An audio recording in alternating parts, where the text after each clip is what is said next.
Excelentíssimos senhores, cabe, antes de mais, agradecer a vossa presença nesta quinta audição no âmbito dos trabalhos da Comissão Eventual para o aprofundamento da autonomia e reforma do sistema político.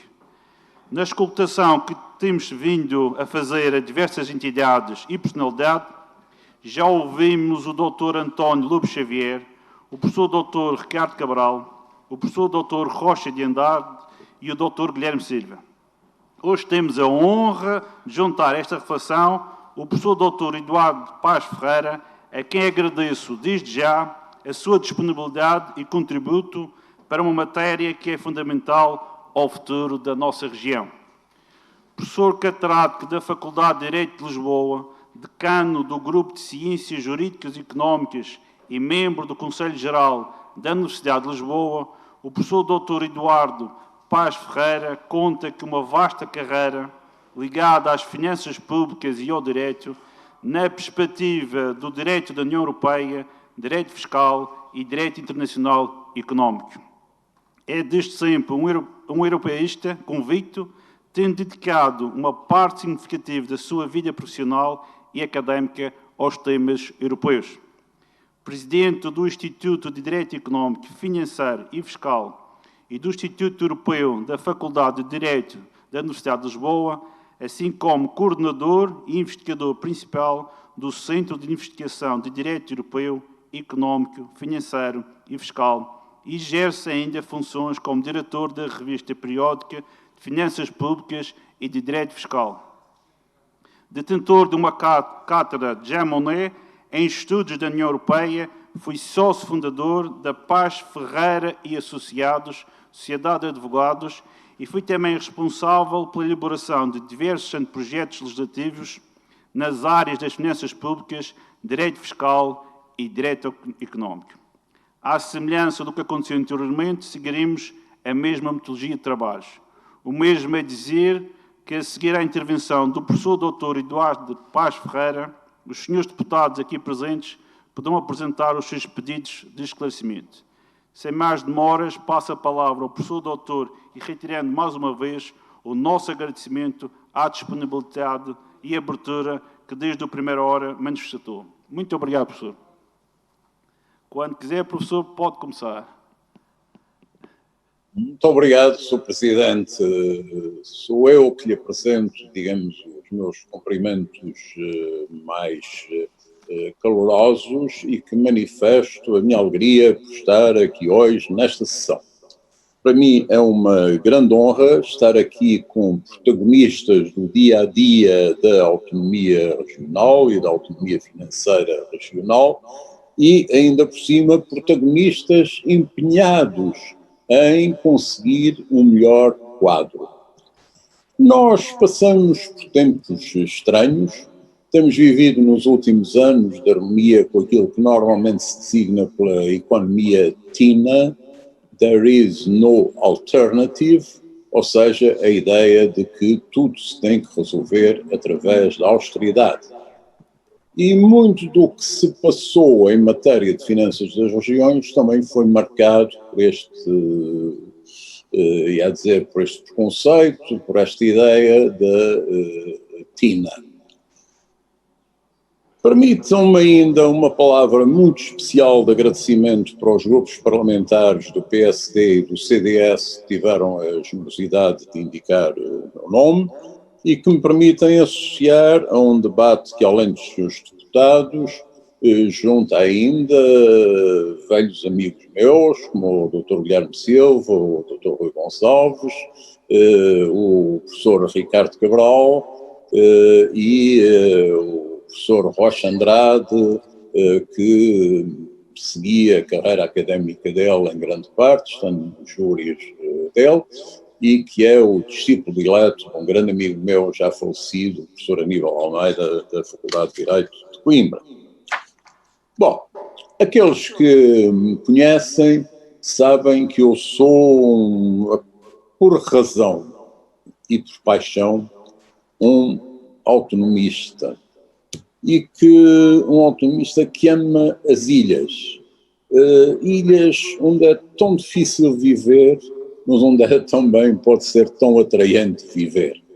E é nessa dicotomia que nós vivemos e que temos que procurar as melhores soluções para quem aí vive ou para quem mantém um contato estreito com essa parte do território nacional.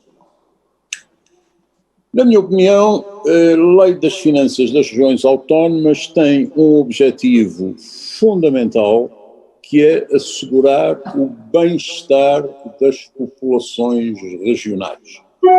Depois podemos associar a isto, como vimos fazer vários oradores nos vídeos que tive o prazer de seguir, podemos associar a discussão sobre se é melhor pagar mais impostos, menos impostos, mas a lógica tem de ser essa, tem de ser a de proporcionar melhores condições de vida.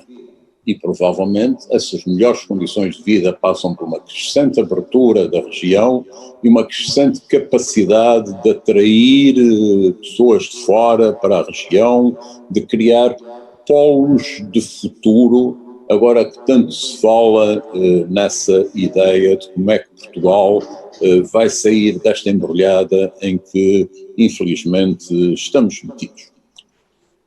Como calcularão, foi para mim muito estimulante quando fui convidado por dois autonomistas também, o primeiro-ministro António Guterres e o ministro das Finanças, professor Sousa Franco, para dirigir os trabalhos da comissão que levaria à primeira lei da autonomia, à primeira lei das finanças das regiões autónomas, e isso foi grande motivo, portanto, de orgulho. Note-se que isto passa-se em 1997, quando a revisão constitucional tinha acabado de introduzir no ordenamento jurídico português este instrumento que anteriormente não existia. Houve, e já aqui, particularmente o Dr. Guilherme Silva fez várias referências a isto, houve um trabalho intenso, foram muitos meses de conversa, de diálogo com muitas personalidades, conheci muita gente, aprendi muito, foram várias as perspectivas que recebi e que agradeço todas elas.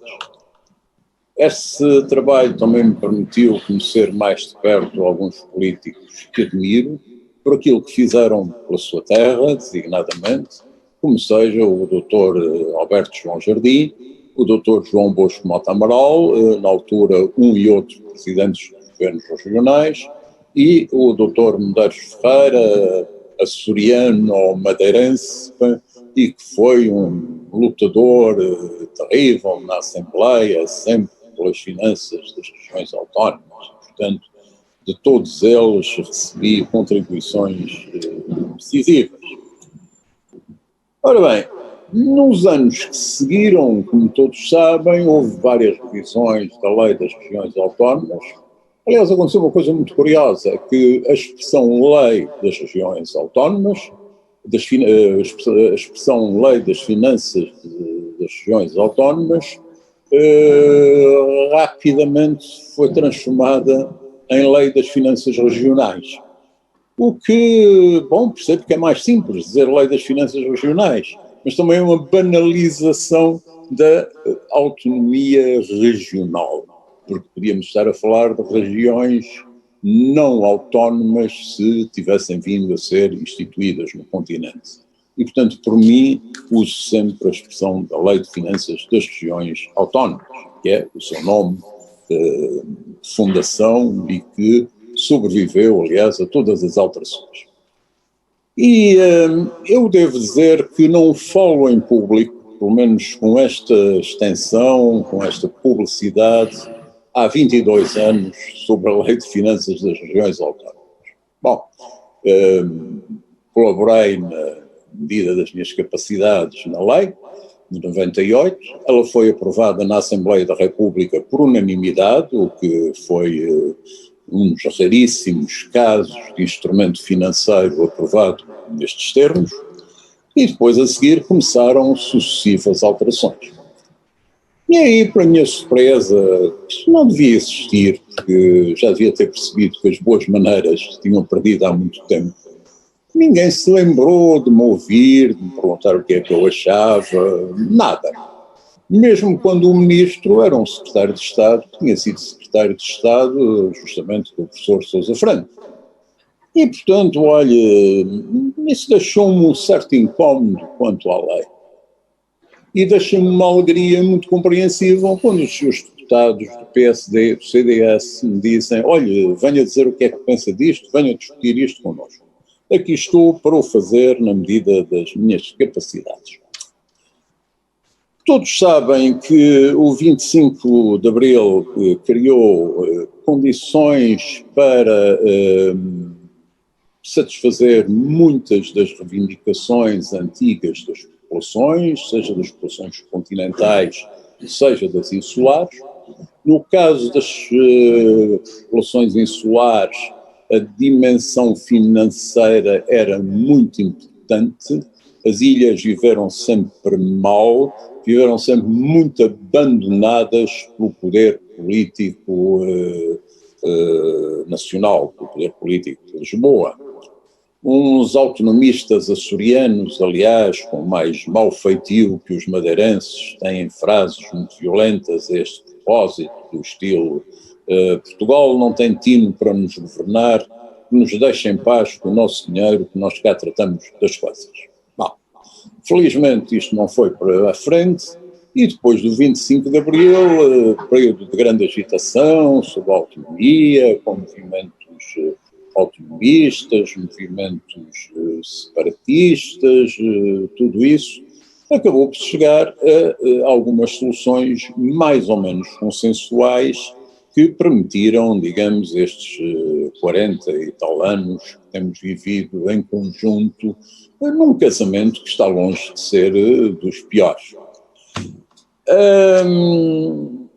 A criação das regiões autónomas foi uma grande novidade para o direito constitucional e administrativo português e, como notou um grande professor de direito, o professor Batista Machado, tratou-se de uma das inovações fundamentais da Constituição, porque ela veio representar a atenuação de alguns dos aspectos da unilateralidade da democracia representativa, em que os cidadãos têm dificuldade de acesso, dificuldade de marcar as suas posições. Ao criar essas entidades infraestaduais, abre-se todo um novo caminho para diálogo e para se desenvolver este tipo de debate. Bom, curiosamente, a vida não foi fácil durante esses anos. Os anos que seguiram foram anos em que o ajuste de posições entre regiões e governo central foram relativamente difíceis e foram, sobretudo, em matéria de finanças públicas. E foram, em larga medida, porque faltou um árbitro isento que pudesse ter ajudado a um consenso entre as duas partes. E esse árbitro só poderia ter sido o Tribunal Constitucional. Infelizmente, sob o Tribunal Constitucional, tive a ocasião de escrever um artigo intitulado O Redimensionamento da Autonomia Financeira Regional pela Jurisprudência do Tribunal Constitucional, e toda uma série de, eu diria, quase sempre que o Tribunal foi chamado a arbitrar questões de natureza financeira, a decisão foi contra as regiões. Há, digamos, uma matéria que já conheceu 4 ou 5 acórdãos do Tribunal Constitucional e que, com ligeiras divergências, mas no essencial, decidiu sempre que um imposto extraordinário que fosse decidido a nível nacional pertencia integralmente ao Estado, mesmo em relação aos impostos cobrados nas regiões. O que me pareceu a alguns dos juízes que votaram vencidos, uma solução totalmente errada, e uma solução que permitia esvaziar a autonomia regional. Bastava tratar de imposto extraordinário de todos os impostos para irmos à vida em matéria de impostos. O primeiro acórdão é um dos primeiros acórdãos, aliás, do Tribunal Constitucional, é o acórdão número 1183, e, seja do meu conhecimento, o último é o 41 de 2007, e não vos vou amassar, naturalmente, com a leitura desses acórdãos. Ora bem, portanto, aqui a dificuldade de entendimento foi muito grande, e também foi porque a Constituição não foi muito atenta à matéria das finanças das regiões. É difícil perceber porquê. Num certo sentido, pode dizer-se que o facto de ter permitido um período de experiência casuística ajudou depois à criação de um quadro mais estável, que é o da Lei das Finanças das Regiões, mas não foi necessariamente uma boa coisa aquele espetáculo a que se assistiu durante vários anos, muitos anos, de um braço de força mais ou menos permanente entre o Estado e as regiões autónomas, dependendo muito da força do governo central, se era um governo maioritário ou não, dependendo também da afinidade política entre o governo central e o governo regional, embora aí honra seja feita aos políticos regionais que muitas vezes souberam enfrentar políticos do mesmo partido, mas a nível nacional. E, portanto, tudo aquilo vivia num estado de plena agitação, nunca se sabia muito bem quais iam ser as transferências para o Estado, e só praticamente quando acabava a discussão do orçamento é que as regiões autónomas tinham uma ideia do que é que ia ser o seu destino naquele ano. Com a entrada da Lei das Finanças das Regiões, há, digamos, uma alteração significativa dessa situação. A Lei das Finanças das Regiões Autónomas de 98 fixa um conjunto de princípios sólidos, embora admitindo, digamos, uma margem de discussão dentro desses princípios. Se me permitem, recordo-vos os números 13 e 4 do artigo 2º, que dizem que a autonomia financeira visa garantir aos órgãos de governo das regiões autónomas os meios necessários à prossecução das suas atribuições, bem como a disponibilidade dos instrumentos adequados à promoção do desenvolvimento económico e social e do bem-estar e da qualidade da vida das populações, à eliminação das desigualdades resultantes da situação da insularidade e da ultraperiferia e à realização da convergência económica com o restante território nacional e com a União Europeia. A autonomia financeira das regiões autónomas deve prosseguir com base no cumprimento de um modelo constitucional de cooperação, assistência e partilha de recursos financeiros, a realização do equilíbrio sustentável das finanças públicas e o desenvolvimento económico das economias das regiões autónomas no âmbito da economia nacional.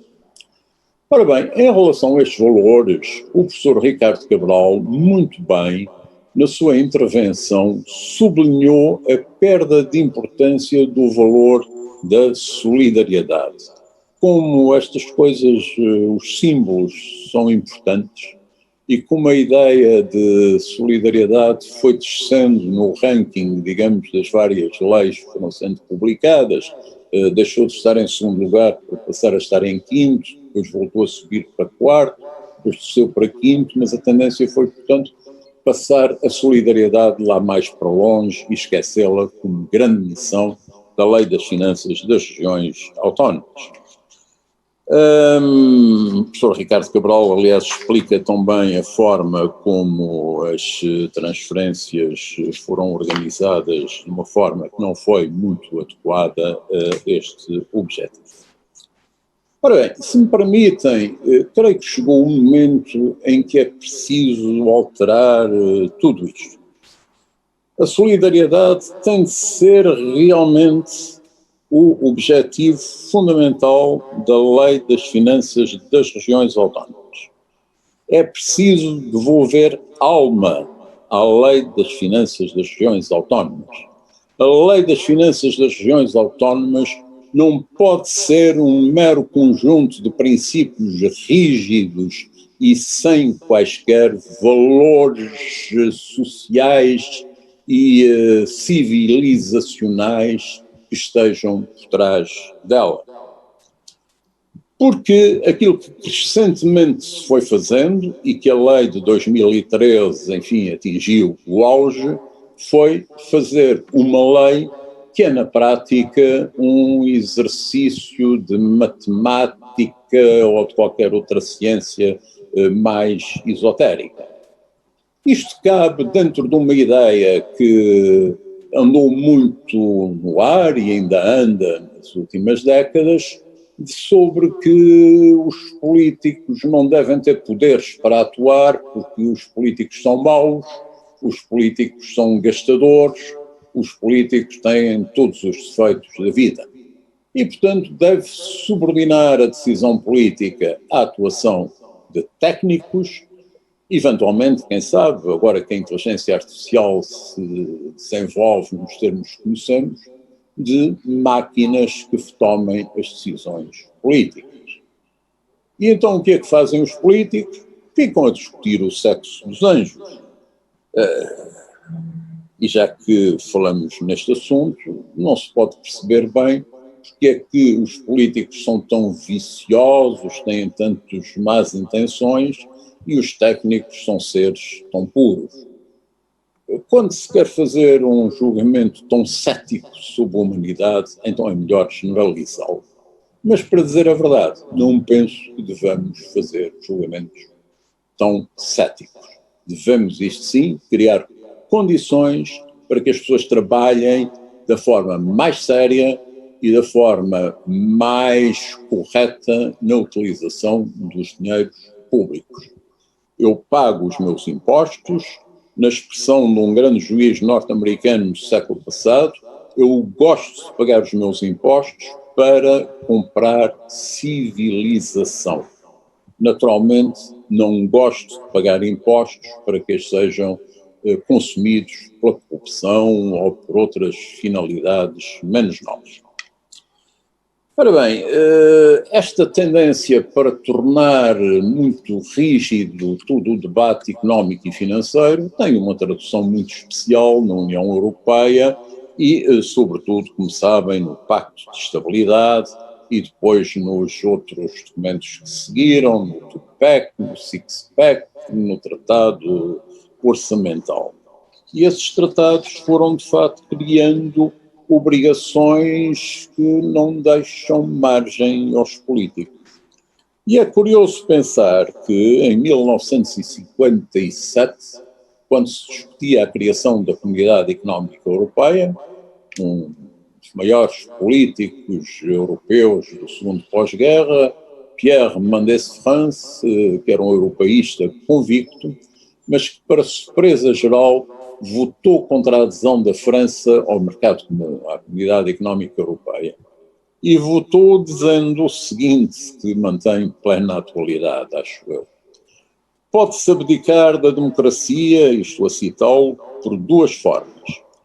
Quer pelo recurso a uma ditadura interna, com a entrega de todos os poderes a um homem providencial, quer pela delegação destes poderes numa autoridade externa, a qual, em nome da técnica, exercerá realmente o poder político, porque, em nome da economia sã, acaba-se facilmente a ditar uma política monetária, orçamental, social e, finalmente, uma política no sentido mais amplo da palavra, nacional e internacional.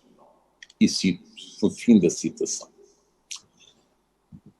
Casualidade, neste momento em que tudo isto se passa e quando fui convidado a primeira vez, já não me lembro se já vi os primeiros sinais da pandemia mas nada fazia pelo menos prever a extensão e a gravidade do assunto, e isto vem trazer-nos dados novos, muito importantes para a reflexão.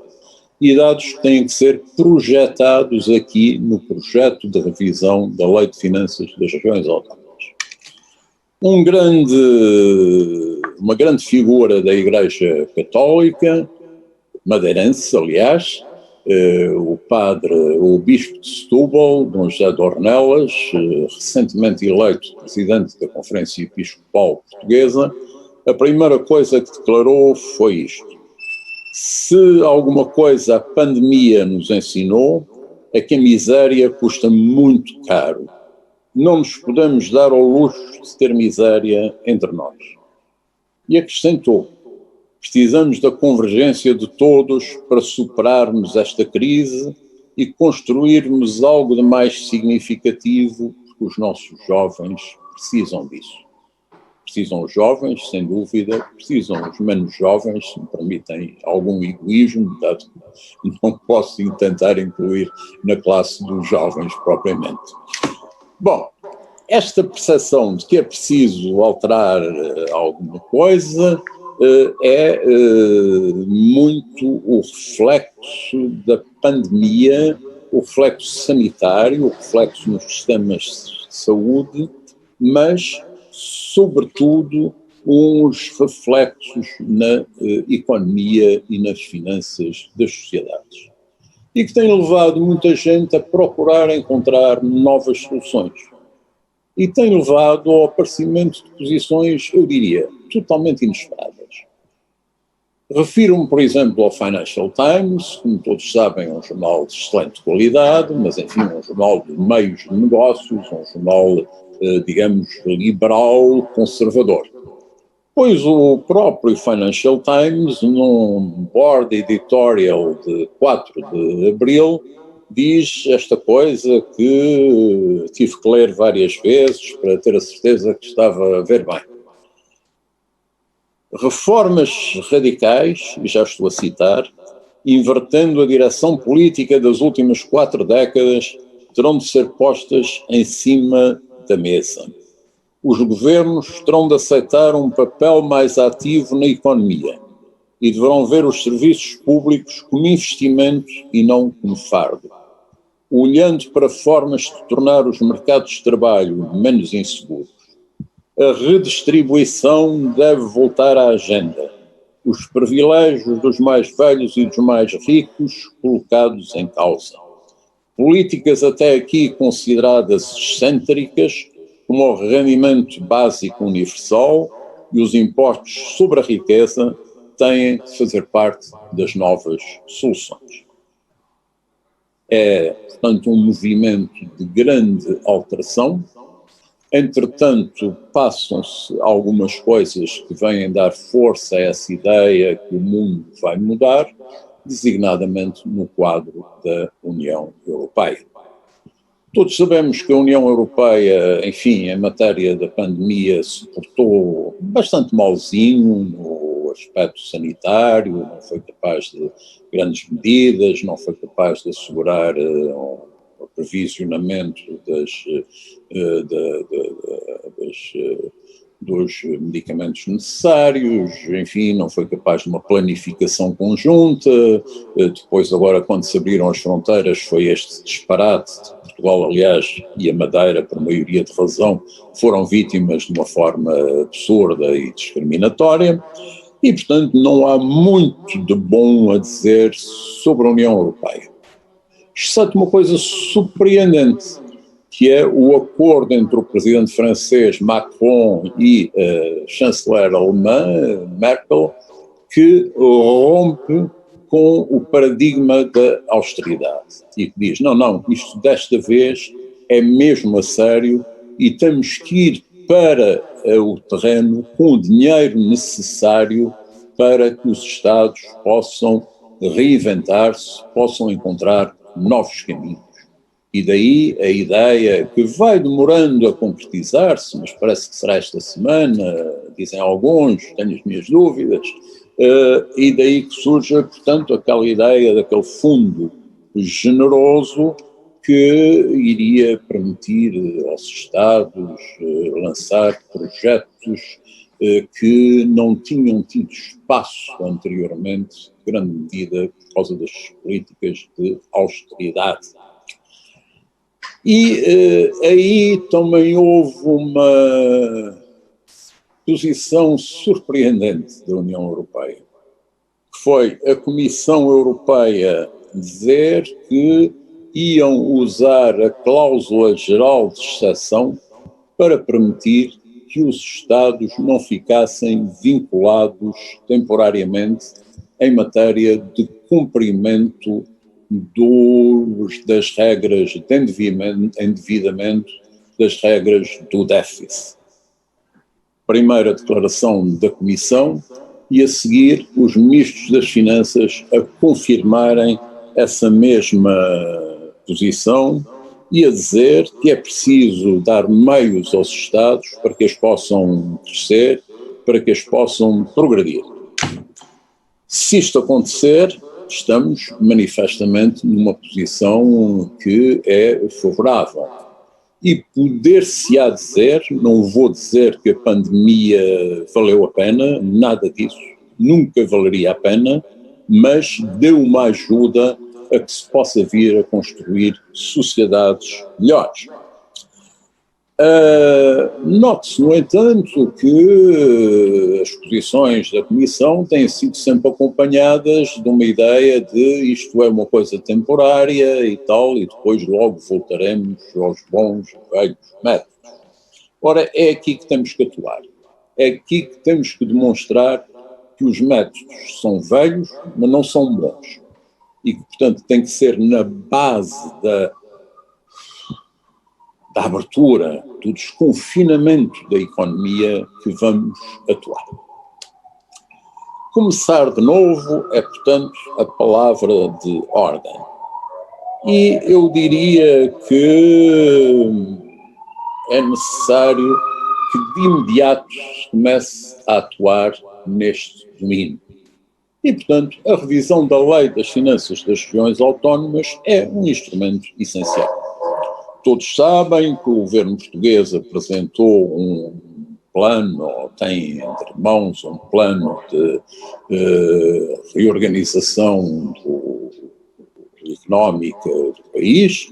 Pessoalmente, na parte que eu conheço, devo dizer que acho um plano extraordinário e que dá uma importância enorme à componente marítima, o que faz com que as nossas regiões autónomas, seja a Madeira, seja os Açores, venham a ser decisivas para este projeto futuro.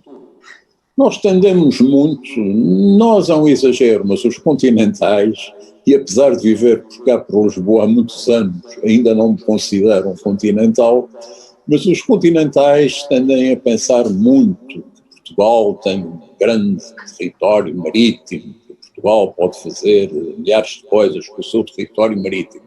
Mas a realidade é que esse território marítimo é português, mas é português graças à Madeira, é português graças aos Açores. E é numa e noutra dessas sedes que é possível trabalhar, que é possível criar centros científicos, grandes polos de desenvolvimento. Para corrigir as coisas como estão, é necessário também acabar com duas verdadeiras pragas. Uma é a da corrupção, outra é a da fuga e da evasão fiscal. No que diz respeito à corrupção, a corrupção é um tema fácil, popular, há muita gente a tentar fazer carreira política com base na corrupção, com grandes denunciantes da corrupção, depois não se vê que saibam grande coisa para contar, mas o que é certo é que a corrupção existe. E há um relatório do Parlamento Europeu de 2016, atualizado depois em 2018 pelo grupo parlamentar Os Verdes, que traz números assustadores quanto à importância das perdas anuais de dinheiro que são consumidas nestes esquemas de corrupção, desaparecendo, portanto, da economia normal. O valor para que aponta nessa altura o Parlamento Europeu, num estudo chamado The Cost of Non-Europe in the Area of Organized Crime and Corruption, é o de 18,2 mil milhões de euros num ano. A evasão fiscal, o branqueamento e estas coisas que andam ligadas, por seu turno, atinge valores altíssimos.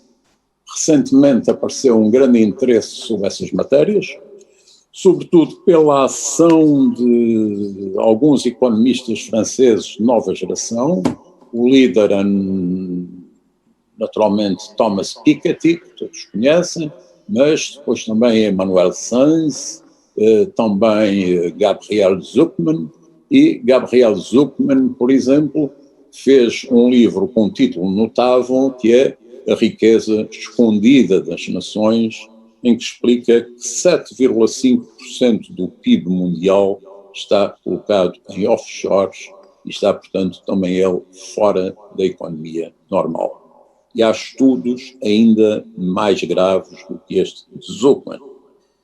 Ora bem, se todo esse dinheiro viesse a ser colocado no seu destino normal, aí, digamos, estaríamos em muito melhores condições para renovar, para fazer coisas diferentes, para caminhar para o tipo de sociedade para que aponta Dom José de Ornelas, para que aponta o grande Papa Francisco, para que apontam tantos pensadores, tantos economistas. Uma das coisas boas dos últimos anos tem sido ver aparecer novos economistas e ver desaparecer economistas bafientos. E isto está-se a passar, e está-se a passar com o apoio de setores vastíssimos. Por exemplo, há aqui um debate que tem estado muito presente nestas sessões, que é o debate sobre a atratividade do investimento em função da taxa de juro, mas a realidade é que nós temos, hoje em dia, um número de multimilionários que não estão interessados em pagar menos impostos.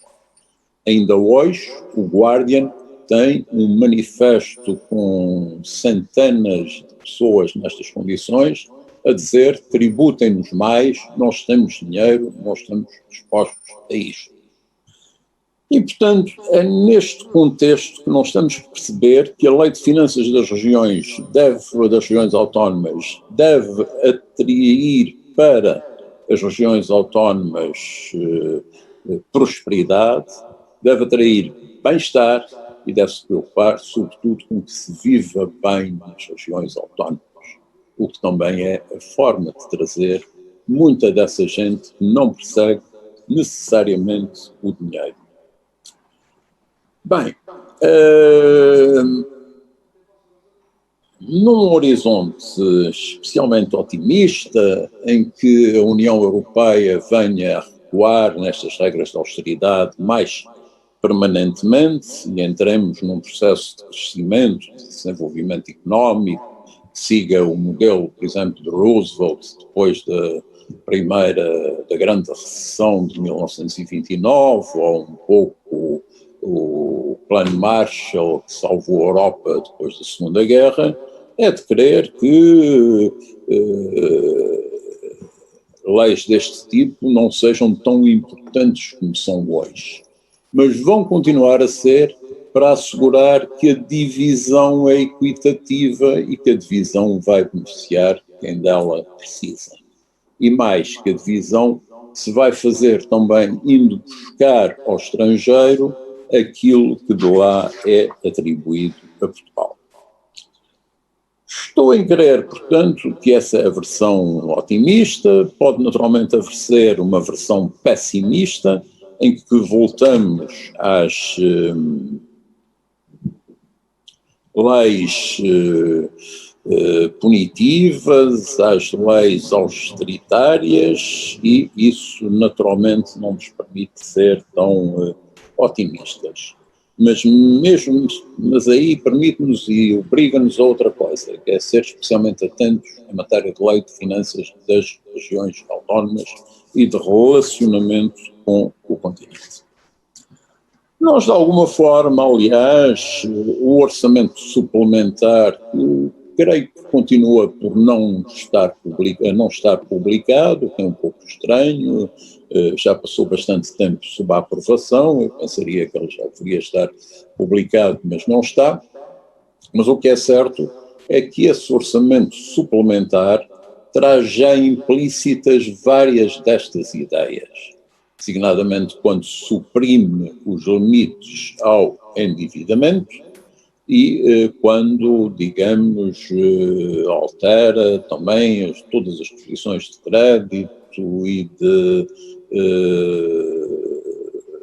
transferências entre o Estado e as regiões.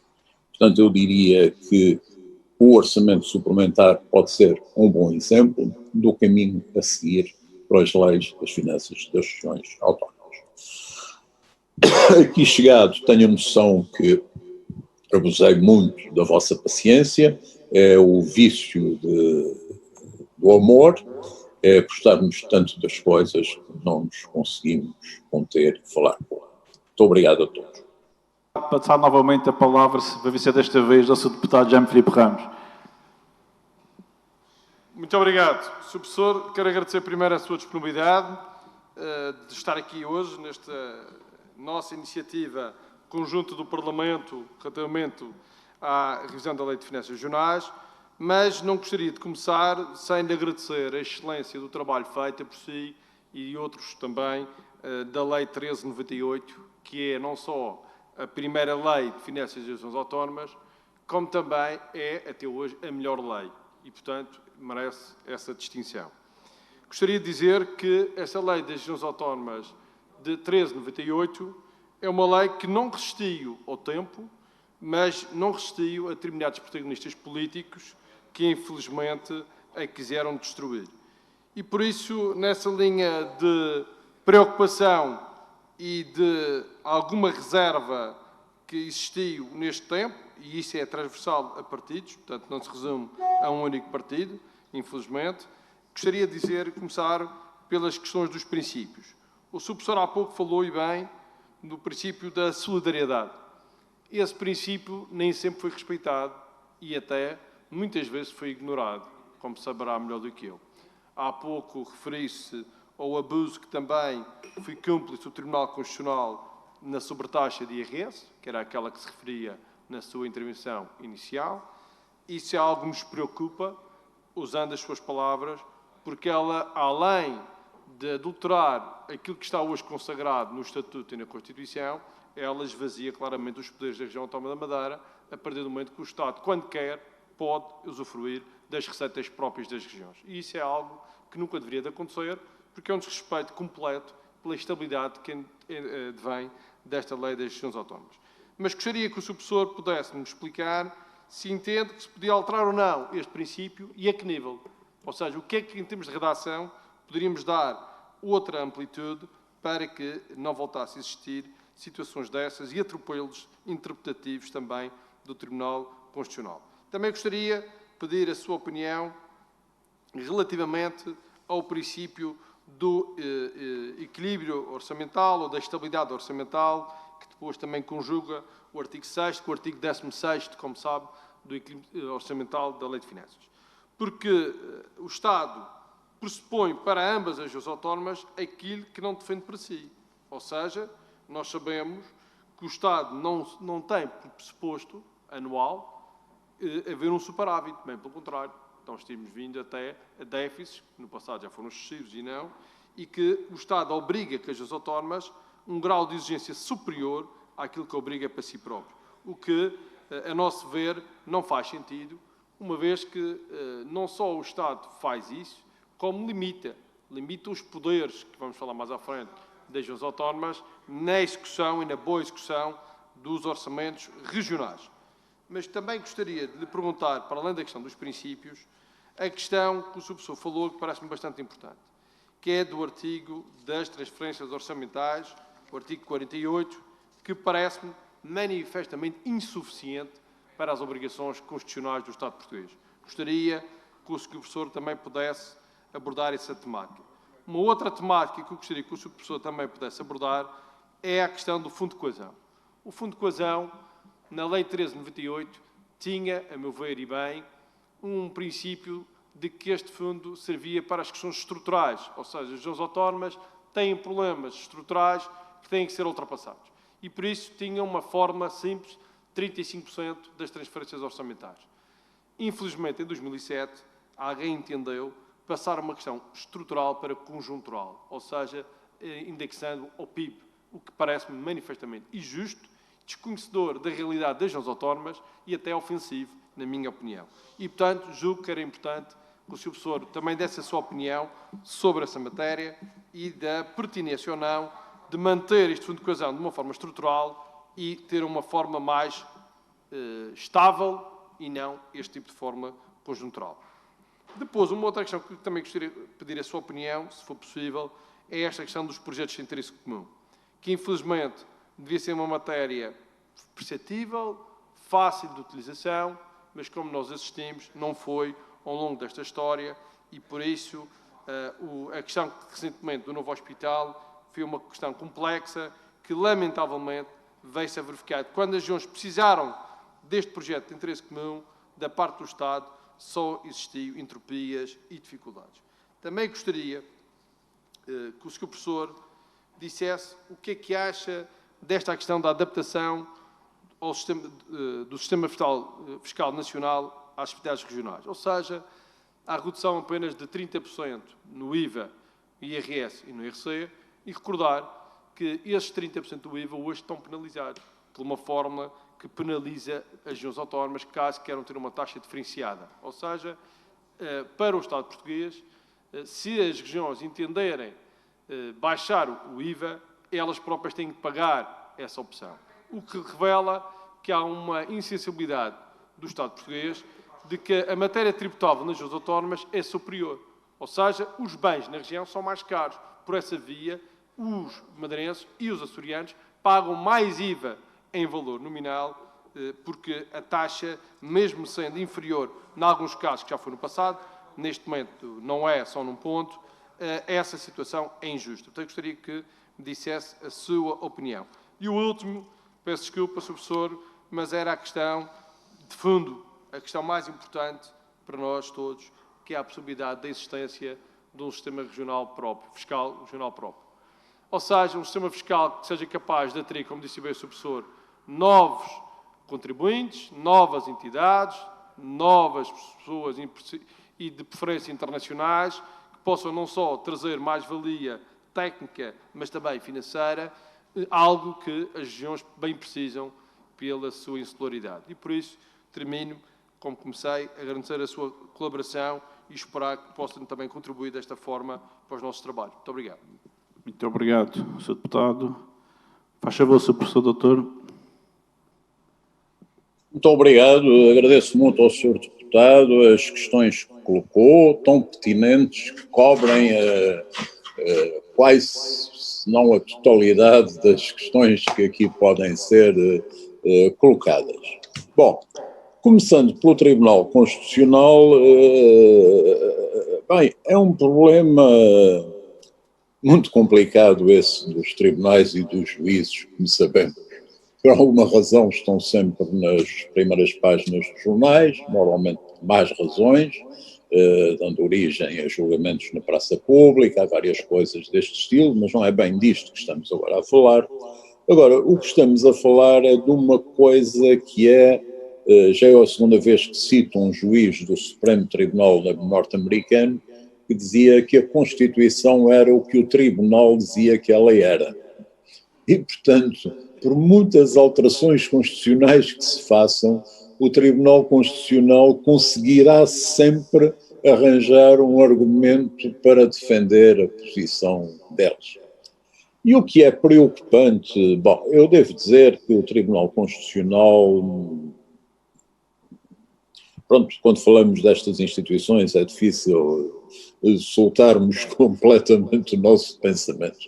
Mas o Tribunal Constitucional tem uma composição, quanto a mim, demasiadamente partidária, em que há, digamos, um conjunto de juízes que sistematicamente votam de uma determinada forma e outros que votam de outra forma. Isto porquê? Porque há eleição na Assembleia e tal, às vezes conseguem-se fazer uns consensos, mas esses consensos, no fundo, mantêm os novos juízes, cada um na sua posição, e depois há a tendência de muitos deles a atuarem como longa-manos dos partidos. E, portanto, isso é um problema que não tem grande saída. E até pode acontecer, porque, enfim, às vezes um pouco de modéstia não nos fica mal, até pode acontecer, porque o direito não é uma ciência justa, que eles tenham razão e eu não, mas quero crer que não, que de facto há uma... Vejamos, é assim, as regiões sempre tiveram, e infelizmente continuam a ter, ultimamente menos, porque, digamos, o número de portugueses que têm ido à Madeira e sobretudo aos Açores, que eram muito mais desconhecidos, tem aumentado muito, e isso levou talvez a um esbater de um certo sentimento de afastamento, de desinteresse que havia para com as regiões autónomas. Há coisas extraordinárias, por exemplo, parece que o turismo nos Açores começou em grande medida porque houve uma telenovela passada nos Açores, já não me lembro como é que se chamava, e que causou um tal entusiasmo às paisagens que os portugueses quiseram ir ver de facto o que era aquela coisa tão bonita que ali estava e tal. E, portanto, aquilo que eu assisti quando era pequeno, que é vamos ter turismo e tal, levou para aí 60 anos ou coisa assim, até que chegou o turismo. Mas continua a haver uma reação muito negativa. E nem de propósito, eu hoje escrevi um artigo no Jornal Açoriano, no Correio dos Açores, chamado Fogo sobre a SATA, Bombardeamento na Autonomia, que parte de um artigo do professor Vital Moreira, que tem a seguinte lógica. A SATA precisa de 250 milhões de euros de reforço de capital e ele diz, nem pensar, não com os meus impostos. Nem sequer quero discutir aquilo, é assim, radicalmente. E depois vai por ali adiante e diz, sim, porque nós temos que ter uma ideia dos impostos, que é que quem beneficia é o contribuinte, ou antes, que quem paga deve beneficiar. O imposto não é para redistribuir. E eu até, em pequena provocação, disse, olha, tem graça, eu vou acabar de escrever este artigo e vou a seguir à Cinemateca Portuguesa, que é perto da minha casa, em Lisboa, e vou ver um filme por 1,35€, porque obviamente o orçamento do Estado, incluindo as receitas dos contribuintes de Coimbra, como o professor Vital Moreira, permitem-me fazer isto. E, portanto, é preciso que tenhamos a noção clara que os impostos são para construir uma sociedade e para a fazer progredir, não são taxas, não estamos a pagar imposto para receber em troca qualquer coisa. Ou antes estamos para receber a tal civilização, as regras melhores, etc. Mas continua a haver muito esta reação de eles têm tudo o que querem, têm impostos mais baixos, têm não sei o quê. Há de facto uma histórica mesquinhez na abordagem desse tema que não se muda com facilidade. Eu diria que olhando para as coisas, olhando para coisas mais atrasadas, eu por vezes digo, enfim, os ministros da República, que já não existem, não é? Mas quando existiam ministros da República, várias vezes eram militares. E eu acho que eles olhavam para as regiões autónomas com uma lógica que é, já perdemos a África, não vamos perder mais nada. E, portanto, digamos, usavam de uma severidade um tratamento com as regiões autónomas, quanto a mim, inexplicável. E depois a gente gosta sempre muito de pensar no que dá, mas não gosta de pensar no que recebe. E voltamos, por exemplo, àquela história que falava há pouco do mar, e que é fundamental. Os contribuintes portugueses têm que perceber que se têm o mar marítimo, o mar que têm, devem em grande medida às regiões, possivelmente é uma das nossas margens de progresso, de melhoria no futuro, vai ser essa, mas ninguém vai pensar na Madeira nem nos Açores, isso vai ser tudo mérito de Lisboa, ou de Bruxelas, ou de quem quer que seja. E a propósito disso, gostava de dizer que às vezes digo meio por blague, mas não é tão assim, que Lisboa gosta imenso de tratar as regiões como Bruxelas trata Lisboa. E isto é incompreensível.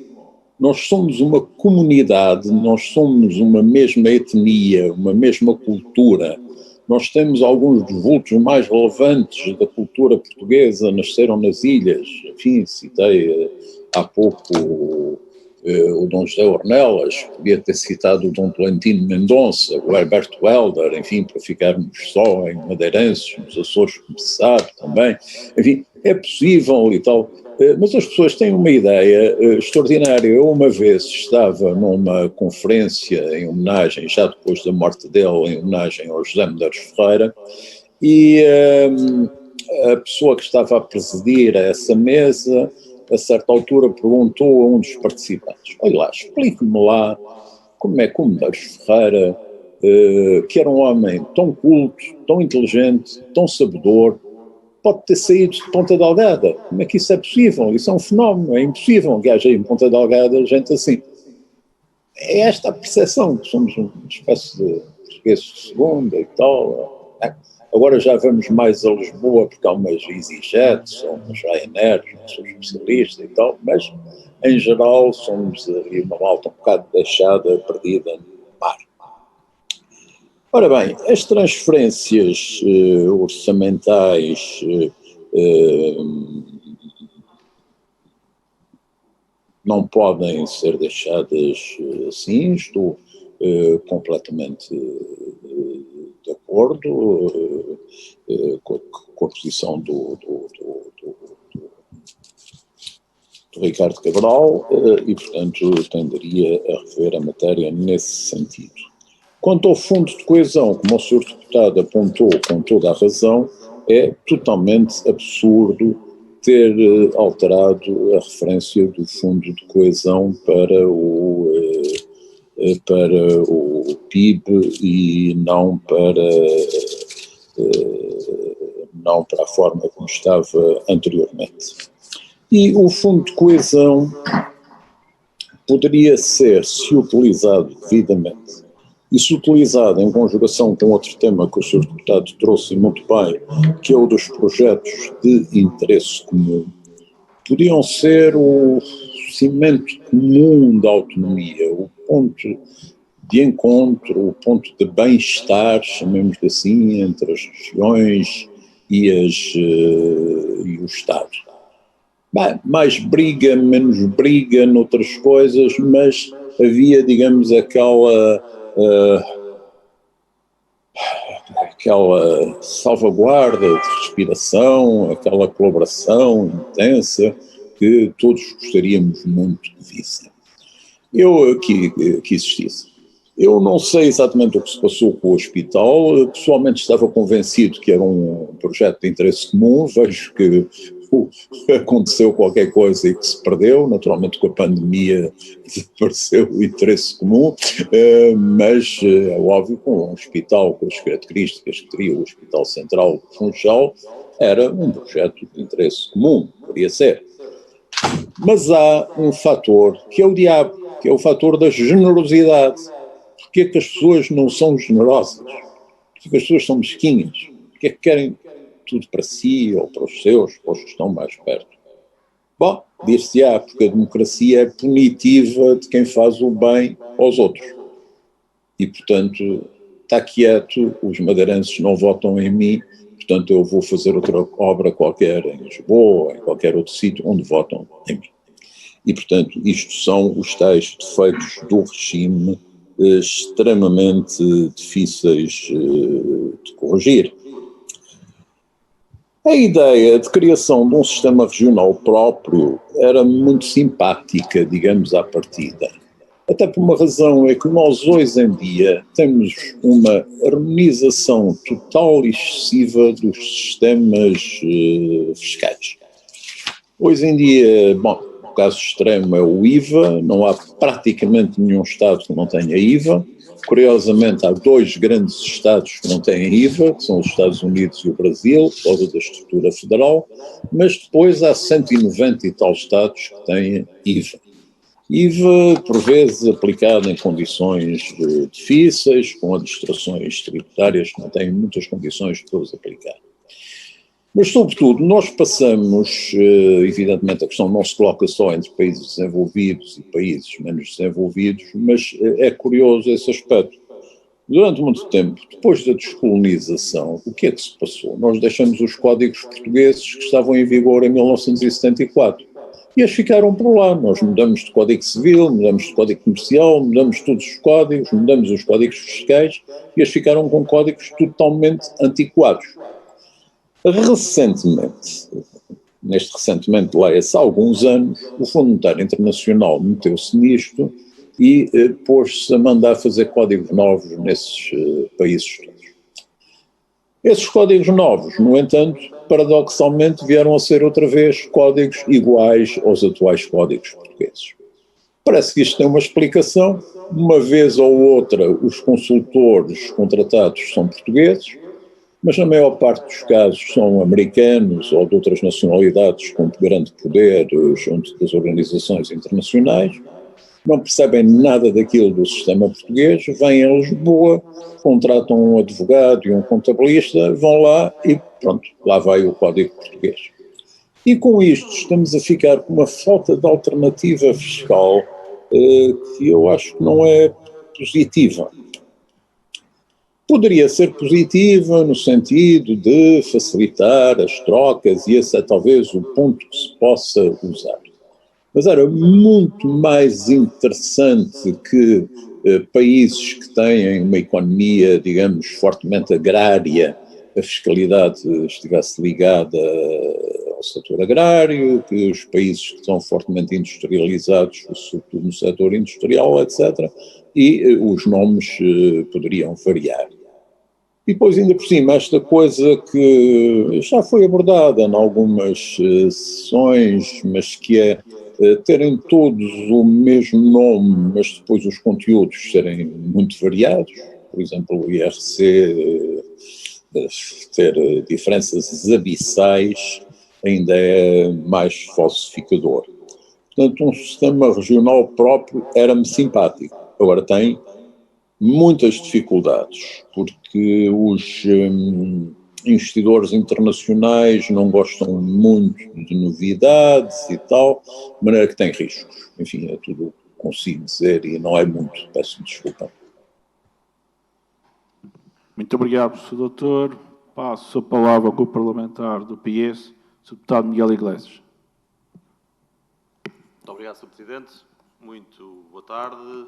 Dr. Paz Ferreira, em nome do grupo parlamentar do PS, apesar de não termos sido os proponentes aqui da sua participação, mas naturalmente nos associamos a ela e é com muita honra que ouvimos não só a sua intervenção inicial e continuamos a ouvir a sua opinião sobre a questão da lei das finanças das regiões autónomas, como muito bem disse, mas também para ouvirmos o seu pensamento mais vasto sobre as diversas matérias que naturalmente são sempre importantes de aprendermos, em primeiro lugar, mas também para desenvolver o trabalho que esta Comissão eventual respeita, que é, na verdade, para a reforma do sistema político regional aqui na Madeira, e onde também não só tratamos da questão da lei das finanças.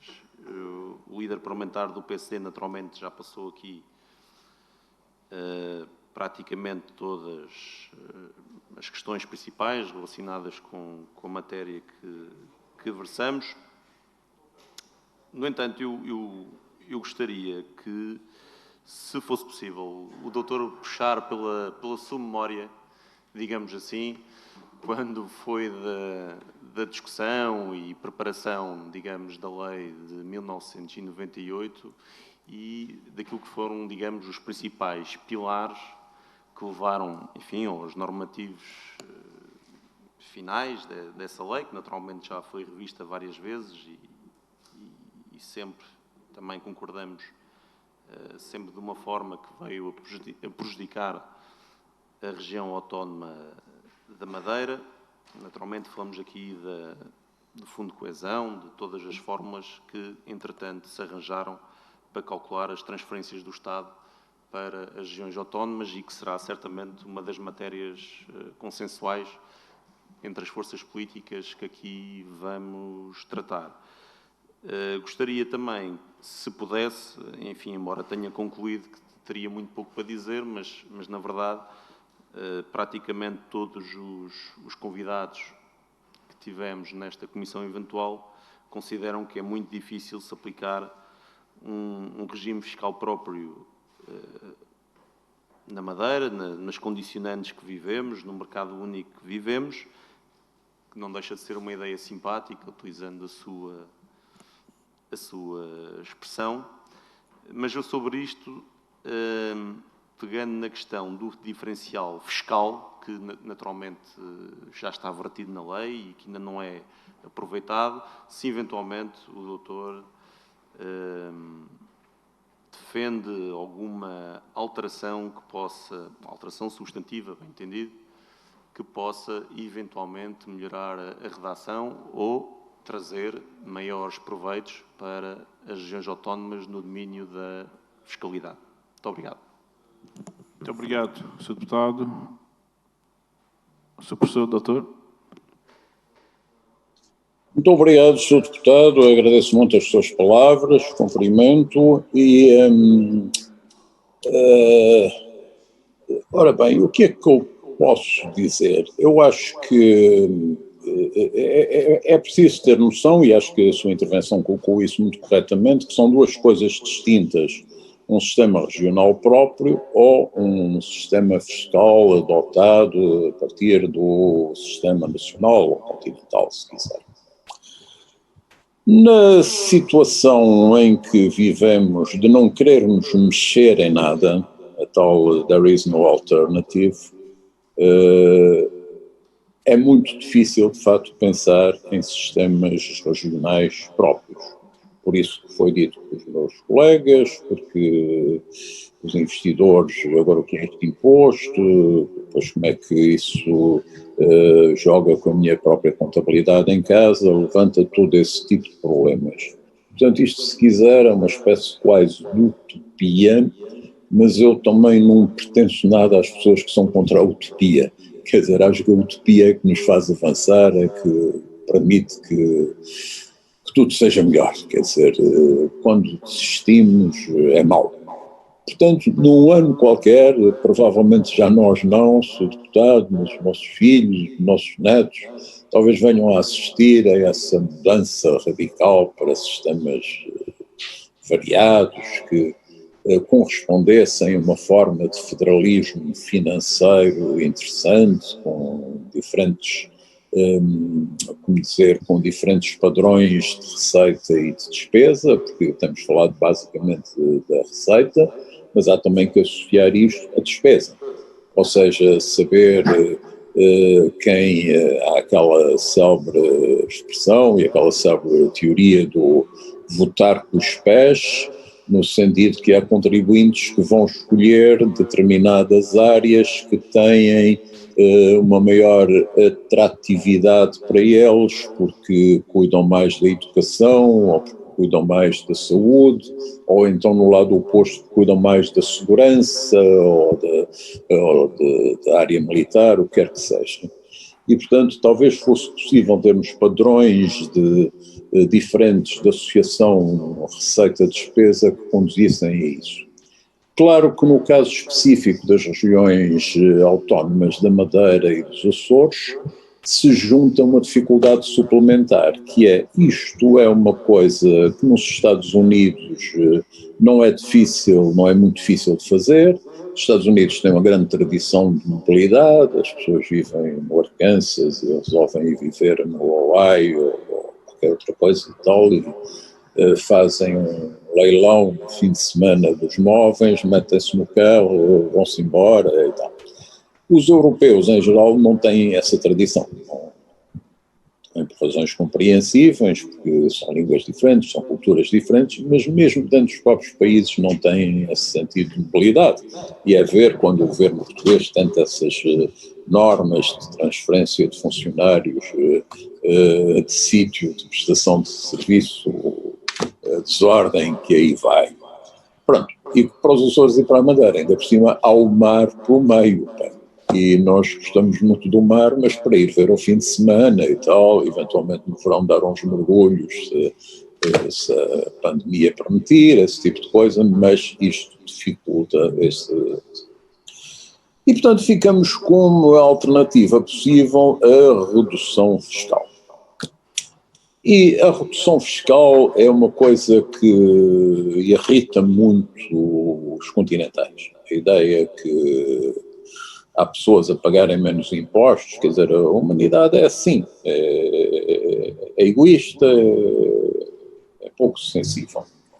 E depois também do outro lado, eu próprio conheço várias pessoas que estão reformadas e que vivem, não na Madeira, porque agora não, a diferença não é significativa, mas nos Açores, onde a diferença do IRS ainda é significativa, vivem o número mínimo de dias necessário para poderem ser declarados residentes nos Açores e depois vão para Lisboa.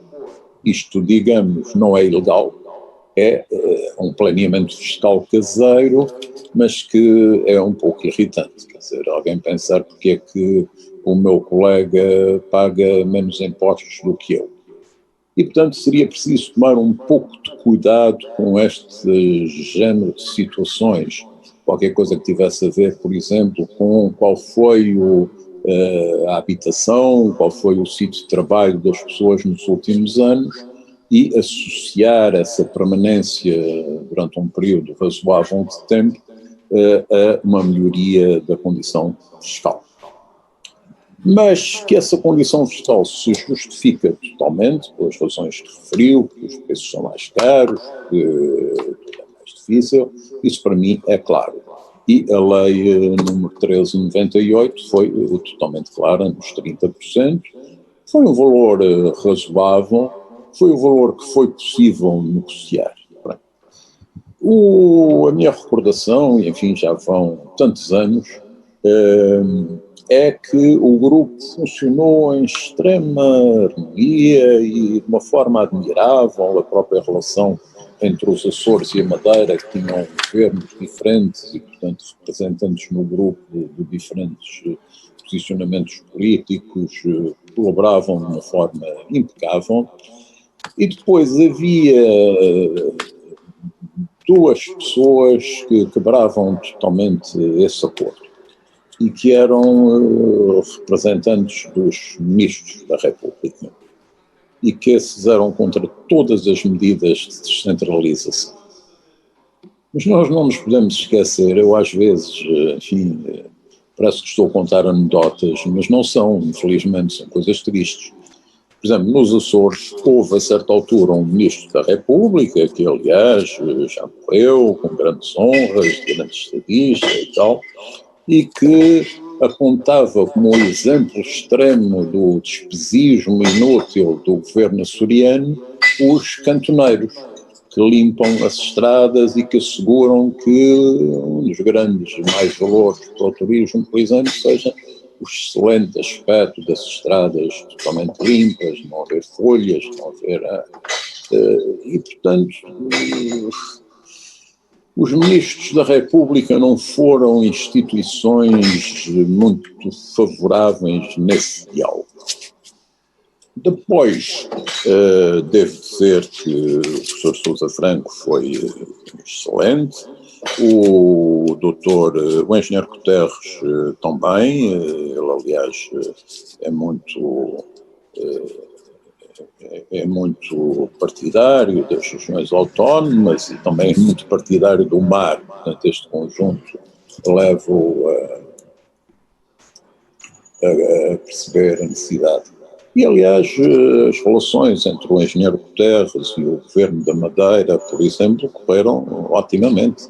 Foi na base de um entendimento com o Dr. Alberto João Jardim que foi possível limpar a dívida pública acumulada da Madeira e poder partir para esta nova lei das finanças das regiões autónomas.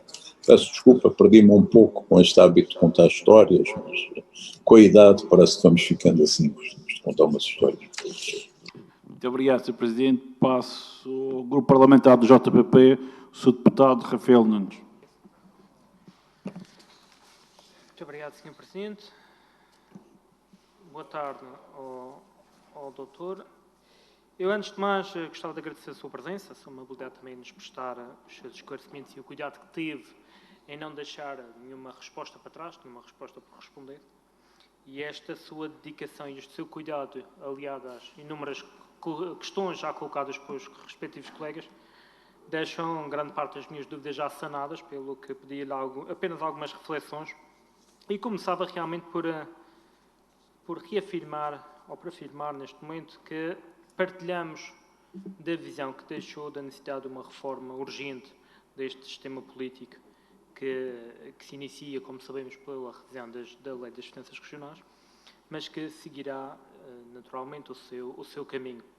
Este é, efetivamente, um assunto que nos move a todos cá na Assembleia, a todos os grupos parlamentares, e que se tornou prioritário não apenas pela posição e pela atual situação nacional, que foi agravada pela situação pandémica, mas também, como referiu, de uma forma um pouco menos direta, mas igualmente importante, de uma certa desordem, de uma certa incerteza pela qual caminham as instituições europeias e a própria comunidade europeia no seu global. Portanto, digamos que passou de uma pequena necessidade para uma grande urgência.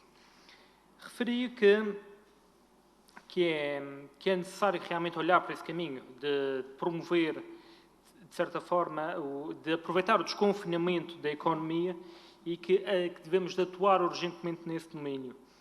E eu aproveitava também para referir que era importante que as regiões ultraperiféricas, em particular, as regiões autónomas da Madeira e dos Açores, olhando para o caso específico, deveriam realmente de receber essas ferramentas para delinearem o seu futuro. É importante realmente promover e conceder a estas regiões as devidas ferramentas, uma vez que, pois visto, digamos, o financiamento direto é sempre muito mais complexo. E falou por diversas vezes, acabou por reforçar em diversas intervenções suas, a perspectiva do mar. E referi especificamente à criação de centros científicos, de polos de desenvolvimento, que de certa forma aproveitassem o mar enquanto um potencial catalisador e dinamizador da competitividade e captação do investimento até. E sem dúvida que esta pode ser uma das melhores ferramentas que duas regiões autónomas como a Madeira e os Açores podem realmente ter e podem realmente usar para traçar o seu rumo. E concordamos em pleno com esta teoria. Realmente o mar tem este grande potencial e esta grande riqueza imensa que realmente diferencia estas duas regiões autónomas. E nós sabemos para já que, e sendo muito específico, que o Registro Internacional de Navio foi um passo fundamental, um passo extremamente positivo para a região autónoma da Madeira, principalmente no que concerne à receita, e que inclusive ocasionou algumas manobras de mimetização, permita-me a expressão, por parte do próprio Governo Central, o que nos pareceu na altura um erro, e que parece-nos um erro, e pedir-lhe para já a sua reflexão sobre este assunto.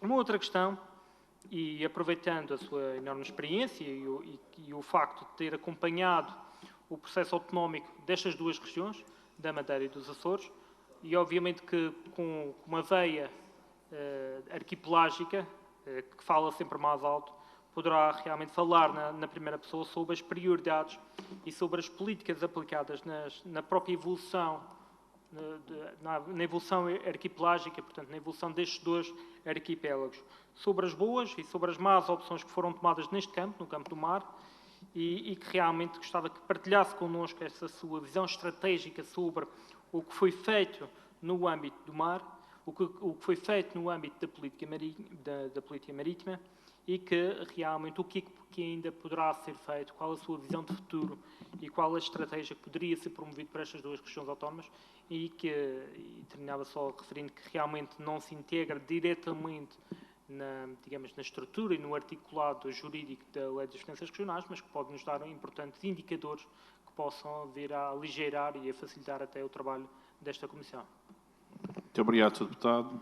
Faz favor, Sr. Professor Doutor. Muito obrigado, Sr. Presidente. Eu queria cumprimentar o Sr. Deputado da JPP e dizer-lhe o prazer com que vejo sempre aparecerem forças novas apostadas em caminhos novos, não em aproveitar algum desgosto político para formas de populismo, mas para fazerem aquilo que o Sr. Deputado aqui estava a expor tão bem, de procurar novos caminhos.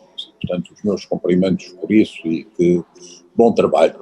Em relação ao que disse, bom, nós, quanto ao mar, nós somos verdadeiros desperdiçadores, quer dizer, se o mar português pertencesse a outro país, as coisas teriam sido muito diferentes.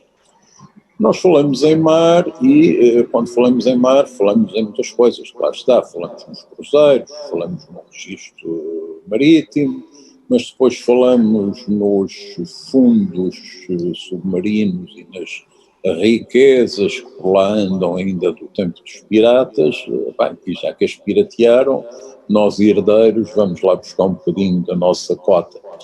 E depois também o conjunto de minerais que parecem existir no subsolo marítimo e que atraem, digamos, uma grande atenção. Depois também o peixe, por exemplo, eu sei pouco de mar, do mar da Madeira então sei mesmo muito pouco, mas, por exemplo, nos Açores, o número de barcos estrangeiros que entram por aquelas águas territoriais adentro com o maior dos desplantes e tal, japoneses, isto, aquilo, que vão apanhar atum, por exemplo, que é um peixe apreciadíssimo no Japão, como todos sabem, e vão vender depois por preços, também é muito apreciado por mim, além dos japoneses, diga-se de passagem, mas vão depois vender isso no Japão por um preço louco e em que não há, portanto, nada que fique para Portugal. E, portanto, há que misturar todas estas coisas. Os Açores têm no quadro da Universidade dos Açores, têm, não sei o nome exatamente, uma Universidade de Biologia, um centro de Biologia que fica na Horta e que tem uma coisa muito curiosa, é que a generalidade dos alunos que lá está são estrangeiros, o que leva a que as autoridades açorianas estejam profundamente desconfiados que se trata só de espiões que estão lá sob o aspecto de jovens estudantes entusiasmados com o mar, mas na realidade estão a recolher informação para passar aos respectivos serviços secretos, aos serviços que gerem os recursos marítimos. E é muito provável que assim seja. Enfim, lembro-me, por exemplo, uma vez na altura, o presidente Carlos César receber o embaixador de França em visita aos Açores e dizer-lhe, olha lá, vocês estão distraídos. E o embaixador disse, mas como distraídos? Quer dizer, é que a França é dos poucos países que não tem ninguém na biologia, na horta. Vejam lá, se querem ficar para trás. A Universidade dos Açores parece trabalhar muito bem, mas não tem ainda a dimensão de um polo internacional, de um centro com todas as potencialidades tecnológicas que existem hoje em dia. E há aqui sempre este trade-off entre o que é querer ganhar muito dinheiro, muito rapidamente, ou querer fazer ciência e querer abrir o futuro, estas coisas assim. Mas eu diria, o mar é que vamos. Já fomos uma vez, com todos erros e com todos os não erros, e agora é a altura de irmos sem erros e de agarrarmos isto com muita, eu diria, com muita força. E, portanto, isto é preciso. Há um ponto que o Sr. Deputado também tocou, que é a questão do fundo das regiões ultraperiféricas. Eu acho muito simpático que a União Europeia tenha essas regiões ultraperiféricas, que são, aliás, em número muito pouco reduzido, e, enfim, algumas muito afastadas da Europa e, portanto, dos problemas europeus, as francesas, basicamente, as francesas, e depois há, pronto, os Açores, a Madeira, as Canárias, enfim, estes que estão aqui mais perto. E eu acho que se a Europa quer ter ilhas, deve perceber que as deve pagar. Isto tem um ar, assim dito, um pouco mercantilista demais e um pouco contraditório com outras coisas que eu disse, mas aqui o pagar é criar condições para que elas medrem e para que elas sejam importantes. E, portanto, acho que Portugal tem que lutar muito pelo fundo de coesão das regiões ultraperiféricas, tem que se empenhar muito seriamente, e cá está, por exemplo, nesta questão de universidades, centros científicos e tal, ir aí também procurar apoio. Ir procurar apoios a grandes universidades estrangeiras. Os últimos ministros do ensino superior, e particularmente o ministro Mariano Gago e agora o ministro Manuel Leitor, têm tido uma política de grande entendimento e abertura com o MIT e com outras universidades americanas, que nem celebraram muitos protocolos. Aliás, isto permite-me lembrar uma entidade que andou aqui afastada, que é a Fundação Luso-Americana, julgo que apoiados um pouco pela Fundação Luso-Americana, e que há que ser utilizada para isto. A Fundação Luso-Americana é um fenómeno, para mim, é uma coisa muito esquisita, o que é que lá se passou, enfim, se estivéssemos a tomar um café, podia-vos contar histórias que vos deixariam espantadíssimos. Hoje em dia tem pouco dinheiro, ou seja, a receita fundamental era da renda da base das lajes, depois esse dinheiro desapareceu e, portanto, agora o que há são as aplicações que foram feitas e, portanto, a Fundação não tem muito dinheiro. Mas se Portugal associar a Fundação Luso-Americana, for pedir ajuda à Fundação Gulbenkian, a fundações internacionais e tal, tem todas as condições para poder trabalhar bem nesta área, a benefício de todos os portugueses e dos madeirenses em especial. Muito obrigado, Sr. Doutor. Passo a palavra ao Sr. Deputado Carlos Rodrigues, do PSD. Muito obrigado, Sr. Presidente, senhoras e senhores deputados. Em primeiro lugar, gostaria de cumprimentar o professor Eduardo Paz Ferreira e dizer que é uma almofada de ar fresco ver o seu pensamento sobre as autonomias regionais, não porque sejam conceitos novos, mas pela forma desprendida com que os profere. E também, em primeiro lugar, gostaria de cumprimentá-lo pelo artigo, que ainda não tive a oportunidade de ler, mas que lerei com certeza, o artigo Resposta ao seu colega professor Vital Moreira, que é de facto uma personagem incontornável da política portuguesa, especialmente no que diz respeito à questão das regiões autónomas. Aliás, eu tive a oportunidade em tempos de ler passagens das suas intervenções na altura dos trabalhos da Constituinte, na altura em que se discutia as questões das regiões autónomas e das autonomias regionais, e, para não qualificar de outra maneira, qualificaria essas mesmas intervenções de muito interessantes no que diz respeito à posição ou às posições que tem em relação às autonomias regionais e depois os próprios desenvolvimentos que ele próprio fez do seu pensamento, quer enquanto constitucionalista, quer enquanto articulista, quer enquanto interventor político, E só para lhe dizer, cumprimentar por esse artigo que terei todo o gosto em ler. E, de facto, uma das situações que decorre da democracia, ou do perigo da democracia, tem a ver com a forma como o Estado ou a República, ainda que outorgando esse direito às populações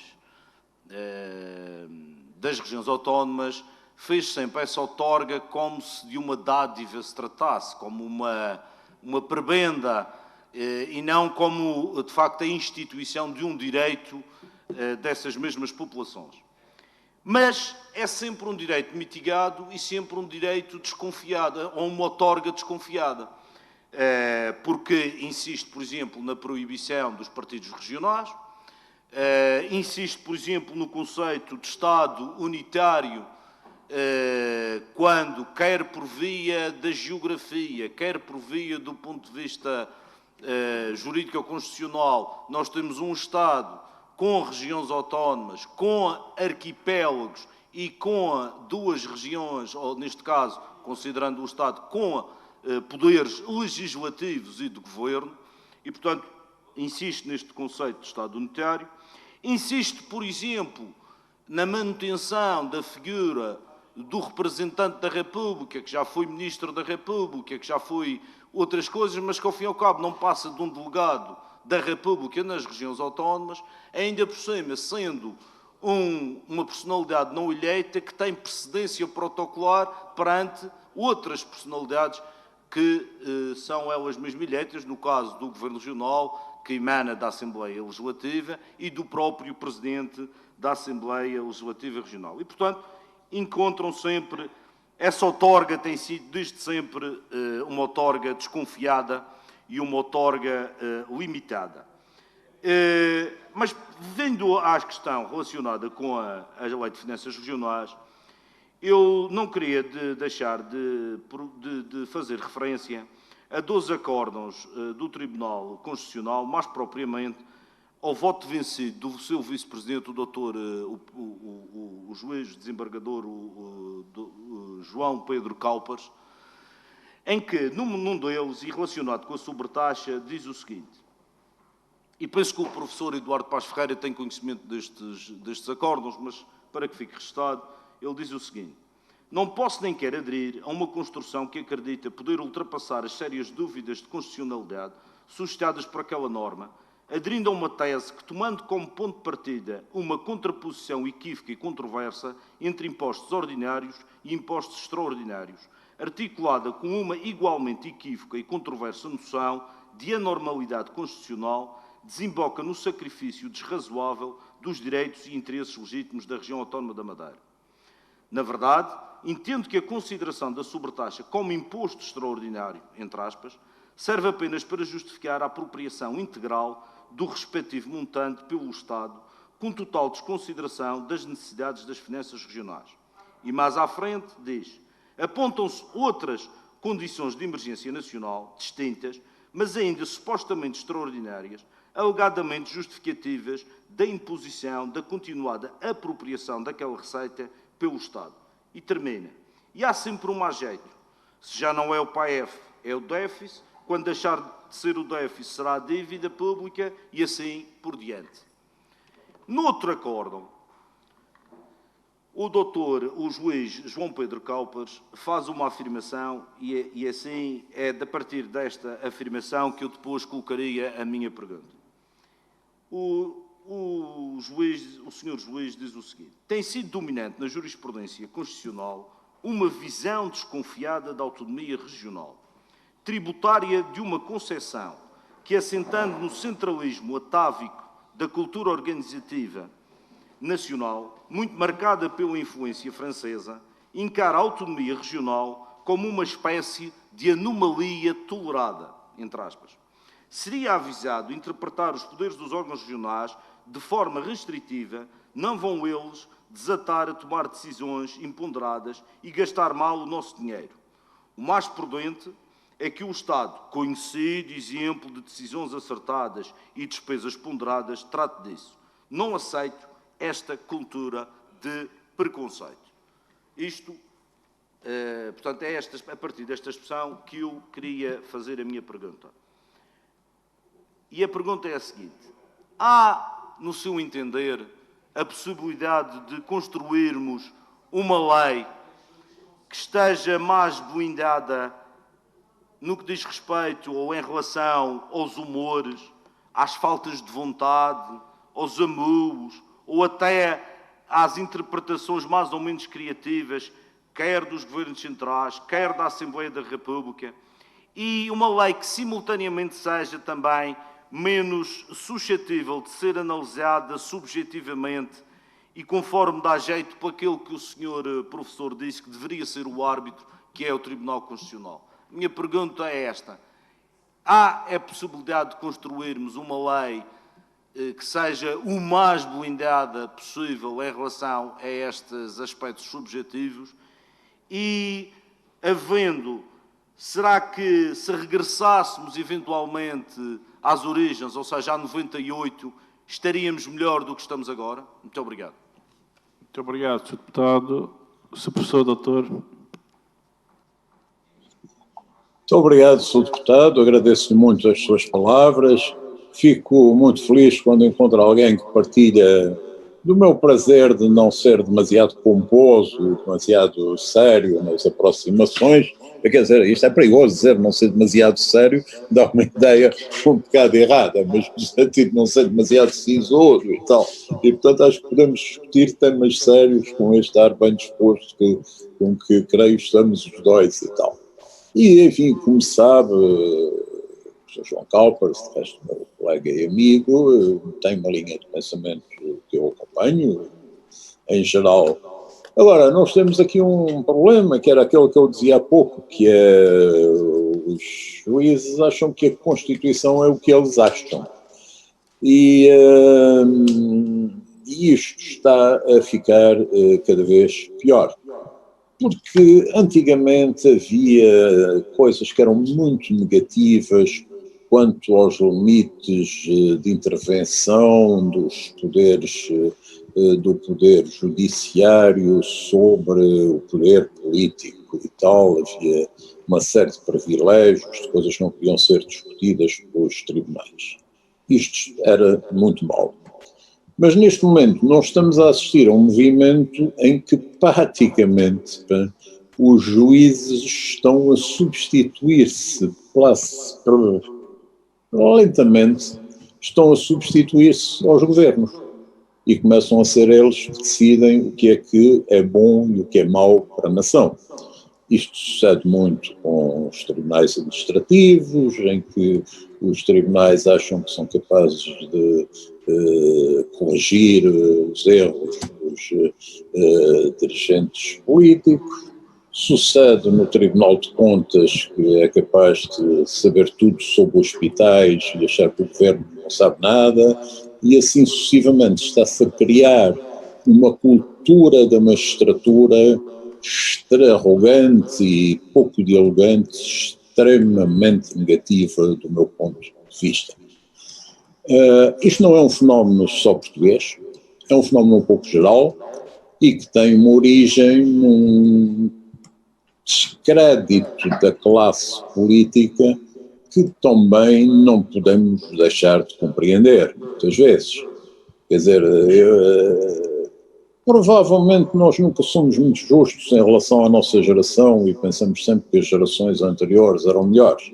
Quer dizer, quando olhamos para os grandes políticos europeus, Albert Schmidt, Willy Brandt, Olof Palme, Charles de Gaulle, Winston Churchill e tal, os homens ligados à Fundação Europeia, Jean Monnet, Schuman e tal, ficamos um pouco a pensar o que é feito desta gente, quer dizer, quem são estes senhores que hoje dirigem?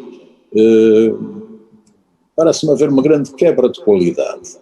E essa quebra de qualidade abre esse caminho à República dos Magistrados, que não é uma coisa que eu necessariamente aprecio, por causa daquilo que, de alguma forma, eu já disse.